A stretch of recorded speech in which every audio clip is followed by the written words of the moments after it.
You're very welcome to the Irish Independent review of another big night of action in the League of Ireland coming out of the break. No offence to Aidan Fitzmaurice's choice of game tonight. Another draw between St Patrick's Athletic and Drogheda. But we're going to start here at Tolka Park. This is where I was tonight, where we've had a big moment in the context of the season. Then coming into this game, people felt Shelburn couldn't lose. They'd be 12 points behind Shamrock Rovers. But that's what has happened. A big win for, I suppose, the team that will consider themselves the champions elect, although we will get to Bohemians in due course. Yeah. But a huge run. The story of the game here was Josh Honohan. I mean, we were in Luxembourg on Tuesday night. There was indications before he would get minutes. He didn't. He comes and plays here. Shamrock Rovers are dominant in the first half. Out of nowhere, Josh Honohan scores an own goal. A moment to forget. But he wants the ground. He wants the ground to swallow him up. It sort of affects the momentum of the game. Although Rovers are in top after half time, then Shells wrestle a little bit of control in the final quarter. You think maybe the twist is coming and Honohan's going to be in the dressing room afterwards, wondering as he turned this game around on his own. Instead, he gets the winning goal. And Aidan Fitzmaurice, it's a hell of a week for him and a hell of a result for Shamrock Rovers. It is, and probably more painful for Shelburn. I mean, that really is them gone. And this was Shelburn with all the players back. I mean, they Sean Boyd, they Paddy Barrett, all the players have been missing the last 2 weeks on that bad run. They had them all back. I looked at the benches before the game, Dan. I saw the Shamrock Rovers bench, and I said, that's how they're going to win the league. Because if it's not going their way, they can bring on Noonan, they can bring on, the other attacking players. Watts, Graham Burke. Yeah. Each of their subs would. It is a cliche, but each of their subs will get into probably any other team in the league at the moment. So that is it for Shelburn. I suppose for Shamrock Rovers, they do have to navigate Europe, which isn't always easy, but I think they have that experience. But for Shelburn, that's a huge disappointment with their full team. So you do think now that certainly Shelburn as champions, it's very, very hard to come back from that gap. And even with the other teams around the picking up points, as Drogheda did here tonight, Shelburn just not picking up those points at the moment.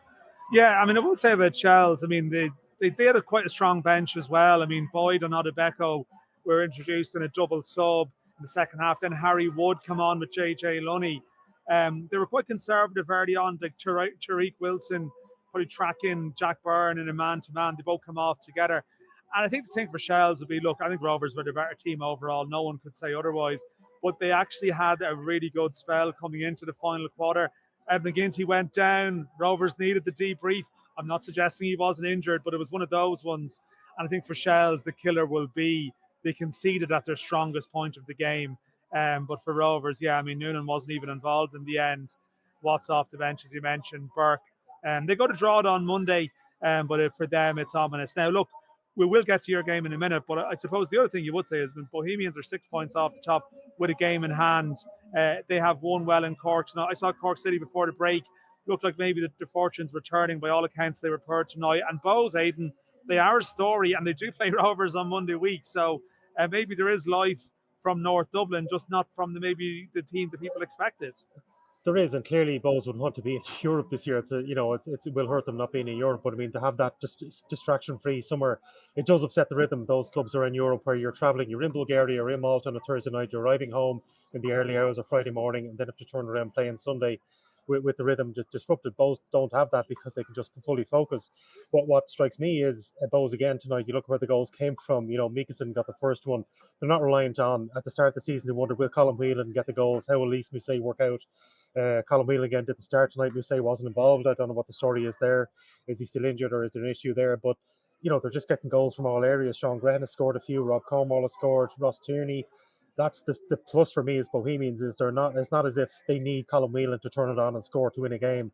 You got someone like Archie Meekison, who I don't think started in the first 10-12 games of the season, has now come on and played a huge role tonight. So Bohs certainly will be. And you've looked at the run of games as well. On either side of that Shamrock Rovers game, they have Waterford and Sligo Rovers games that two clubs are really struggling at the moment. Waterford are really down bodies. You would expect Bohs to get wins from those two games. So get something against Shamrock Rovers, beat Waterford and Sligo, and the league table, when clubs are just starting to go into Europe, has a very good complexion if you're looking at it through from the north side, as you said. Yeah. Although, we'll see that Sligo Rovers Waterford game tomorrow, and we'll see how teams have come out of the break. But now, listen, Pat's Drogheda, we've delayed it for 5 minutes, but they've I mean, the two previous games, 0-0, another 0-0. I know there was a missed penalty early on. From afar, you can tell us what happened in the game, but just Pats again. I mean, it's not that they're dropping points, but it just seems flat. Flat. I mean, Drogheda started really well. Drogheda were probably the best team the first 10-15 minutes. Warren Davis made a really good save to keep out a shot from Warren Davis. Pats were certainly better in the second half. There must have been words. Didn't make changes at halftime. They did make changes throughout the game, but they're all attacking players who came on. Mulroney came on, Aidan Keane came on, Conor Carty came on, and it didn't really change. You just had one of those games where you just feel that wasn't their night, when even the penalty from Ely was unconvincing. Luke Dennison had an amazing game. He made probably, apart from the penalty, he made 2 or 3 saves, so it's not like he pulled off a dozen saves. Luke Dennison, Drogheda just looked so comfortable, and you could see the bond between the players went down to the supporters at the end of the game. Really, this did feel like a win for them. It's been a tough week for Drogheda, being denied a place in Europe. Really, the next battles are going to be off the field of play. They're going to see, can they somehow conjure a notion to keep them in Europe? It's probably not going to happen, but certainly, well, I'll speak to Kevin Doherty now in a few minutes, but if you're Kevin Doherty, just the way your team played, they just soaked up everything. Pats, you just felt that Pats didn't lack that conviction. You know, a snap chance by Mulroney, a snap chance by Obizetti, Melia, it just not right at the moment, and quite a frustrated Richmond Park here tonight. Not their night, yeah. No, 2 big games for Drogheda on Monday, one with Cass and one with Shamrock Rovers. Then finally, Derry City.